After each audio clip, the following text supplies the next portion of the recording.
सास ने बहू की जिंदगी बर्बाद की।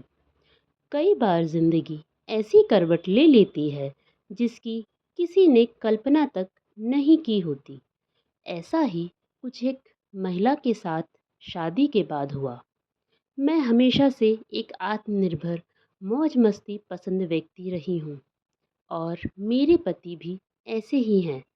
कॉलेज रोमांस से शुरू हुई हमारी प्यार की कहानी में कई उतार चढ़ाव आए जिनका हमने मिलकर सामना किया। मेरे पति मेहनत और दृढ़ निश्चय वाले शख्स हैं और मैं भी इसी तरह की महत्वाकांक्षी व्यक्तित्व वाली हूँ। हम दोनों को लग्जरी और अपर हाई लाइफस्टाइल पसंद है। इसे बनाए रखने के लिए हम काफ़ी मेहनत करते हैं। हमारे रिश्ते को अब 5 साल हुए तब हमने शादी करने का फैसला लिया और एक दूसरे के परिवार से मिले। हमारे परिवार के बीच शुरू से ही अच्छा संबंध बना और हमारी शादी पक्की हो गई। मुझे पति की फैमिली का हिस्सा बनकर खुशी थी। मैं एक टिपिकल युवा उत्साही और खुशनुमा दुल्हन थी जो पार्टी के माहौल के मज़े लेना जानती थी। मैं अपनी शादी के दौरान हर चीज़ में इतनी व्यस्त थी कि मैं कभी कभी अपनी सास के चेहरे पर मुझे लेकर आने वाले नापसंदगी के भावों पर ज़्यादा ध्यान ही नहीं दे सकी। हालांकि मुझे बाद में समझ आया कि आखिर ये सब क्या था। मेरी सास संकीर्ण सोच की इंसान है। पहली मुलाकात के दौरान उन्होंने खुद को जिस तरह का दिखाया था, असल में उनका नेचर उससे बिल्कुल अलग है। वह हर चीज़ को लेकर कमेंट करती हैं। मैं और मेरे पति सेकंड और सास ससुर नीचे वाले फ्लोर पर रहते थे। हमारी व्यस्त दिनचर्या के बावजूद मेरी सास बार बार मेरे पति के अपने पास बुलाती थी, जिससे मुझे उनके साथ समय बिताने का मौका ही नहीं मिल पाता था। लेकिन इस सब से मेरे पति को कोई परेशानी नहीं थी। मेरी सास मुझे और पति को अकेले में समय नहीं बिताने देती और धीरे धीरे सामने आया सास का असली चेहरा। पति ने अपना पूरा खाली समय मेरी सास के पास बिताना शुरू कर दिया।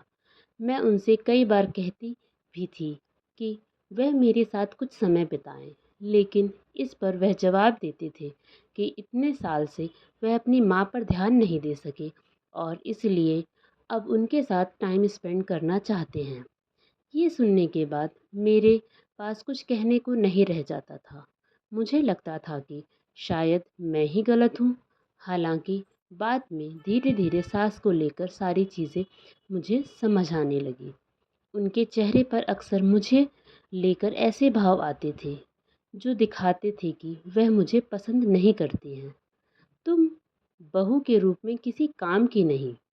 मैं अगर कुछ बताने का प्लान बनाती थी तो वह मेरी कुकिंग को लेकर ताने मारती थी। घर के कामों में मैं उनकी काफ़ी मदद करती थी। बावजूद इसके वह हमेशा इसकी शिकायत करती थी कि मैं कुछ नहीं करती। इसके कारण अपना पूरा खाली समय मैंने घर के काम में लगाना शुरू कर दिया, लेकिन हालत नहीं बदले। मेरी छोटी छोटी गलतियों पर वह मुझे टोकती और मैंने कुछ गलत ना भी किया हो तब भी वह मुझे ही जिम्मेदार ठहराती थी। एक दिन तो उन्होंने मेरे चेहरे पर मुझे सुनाया कि मैं बहू के रूप में किसी काम की नहीं हूँ और बस अपने ऑफिस के काम की परवाह करती हूँ। उस दिन मुझे एहसास हुआ कि मेरी सास ने कभी मुझे पसंद किया ही नहीं। मैं हमेशा से अपनी प्राथमिकता को लेकर साफ थी। ऐसे में वह चाहे तो पहले ही इसे लेकर अपनी राय रख सकती थी।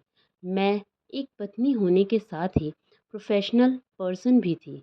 मेरे पति को भी ये सारी चीज़ें पहले से मालूम थी, तो फिर वह क्यों मेरा साथ नहीं दे रहे थे। अब वह पूरी तरह से बदले हुए इंसान लगते हैं। अपनी माँ के सामने उन्होंने मेरा कभी बचाव नहीं किया, जिससे मुझे उनसे दूरी महसूस होने लगी। इस कारण मेरी सास को और हिम्मत मिली व उनके ताने बढ़ते ही चले गए। धीरे धीरे वह मेरी आज़ादी मुझसे छीनने लगी।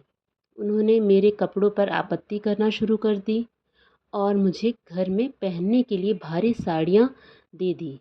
मैं अपना आत्मविश्वास खोने लगी और इसका असर मेरे काम पर भी होने लगा। मेरी ज़िंदगी से खुशी पूरी तरह से चली ही गई। तब मुझे फैसला लेना ही पड़ा। मेरे पति ने इस पूरे दौरान मेरा कभी सपोर्ट नहीं किया। जिस व्यक्ति को मैं जानती थी, वह उस समय मेरे साथ खड़ा ही नहीं हुआ जब मुझे उसकी सबसे ज़्यादा ज़रूरत थी। मैं धीरे धीरे डिप्रेशन में जाने लगी और ज़िंदगी के इस सबसे ख़राब दौर ने मुझे खुद के लिए स्टैंड लेने को मजबूर कर दिया। किसी को जब इसमें रुचि ही नहीं थी कि मैं क्या चाहती हूँ, तो मैंने भी पति से अलग होने का फ़ैसला ले लिया। मेरे पति ने मेरी कभी नहीं सुनी और हमेशा अपनी माँ का साथ देते रहे। वह खुद कैसे थे, उसे ही भूल गए। मैंने अब तलाक के लिए अर्जी दे दी है। मेरी सास ने मेरे आत्मविश्वास को तोड़ दिया, मेरी ज़िंदगी और करियर बर्बाद कर दिया और सबसे ज़्यादा दुख तो इसका है कि उन्होंने मुझसे उस शख्स को छीन लिया जिससे मैं सबसे ज़्यादा प्यार करती थी।